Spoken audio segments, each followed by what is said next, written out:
All right, guys, look, this is where I tell you how to get specific with solar on the doorstep in a way that doesn't trigger resistance.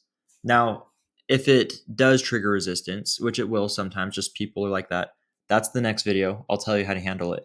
But here, if we frame the conversation properly, rarely does it trigger someone to resist or push back or close the door. So we start off, right? We set the context for the S word. We say, look, you're not buying solar equipment. If the home's compatible, you would just buy your power from a solar company. And it costs less than buying power from Edison.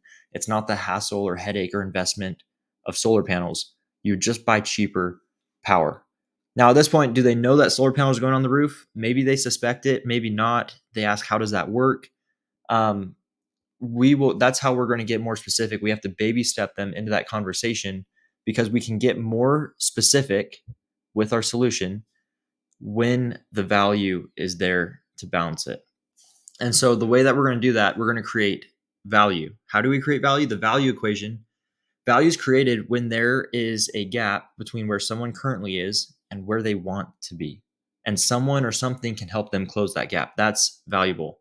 So to create a value gap, they either need to have a problem or they need to start to realize that they have some situation that they want to change, that they want to improve or make better, or pain they want to alleviate, something they want to obtain. So we can either increase the amount of pain that they feel and help them see that, hey, look, your situation is not very good right now with the utility company. They can raise your rate as much as they want, whenever they want. They don't even need our permission. And the way I'll phrase this as well on the doorstep, I'll say sometimes, a lot of people I talk to, they think it's normal to have just one company to buy our power from.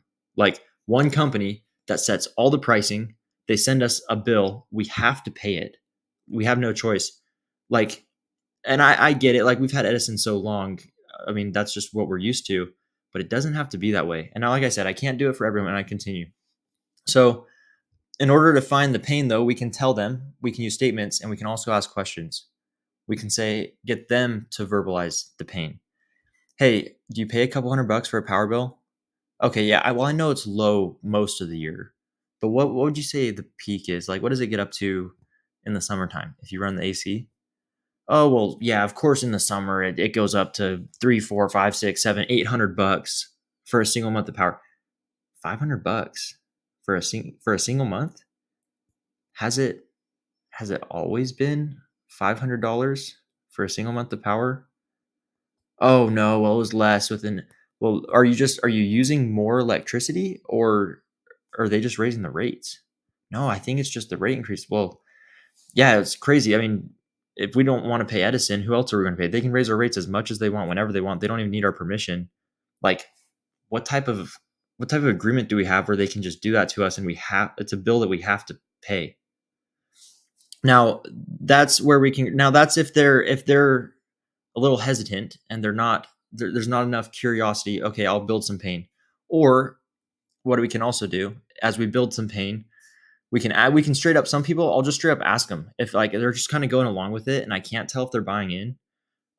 I'll just straight up ask them. I'll say, hey, suppose you could lower your electric cost, I don't know, 30 to 50%. And when everyone else's bill goes up 20% this year, Edison already approved a 23% increase. When everyone else's bill goes up 20%, yours doesn't. Like, would that help you guys?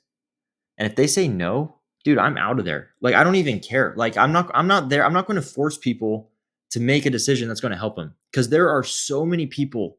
If you frame your offer this way, they're ready, dude. They're ready to do it and sit down with you right now. And you need to go spend time and get in front of those people. And so don't be afraid to ask them. But as you build that value gap, as you push on the pain points, you help them see that the solution is not what they thought. They think solar is expensive. There's a reason they haven't done it. They think solar is going to cost them money, that's debt, that it's hard to transfer to a new owner.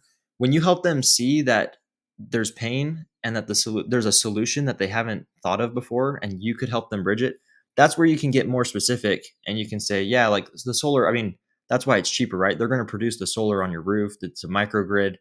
That was in a previous video. So, anyways, check that out.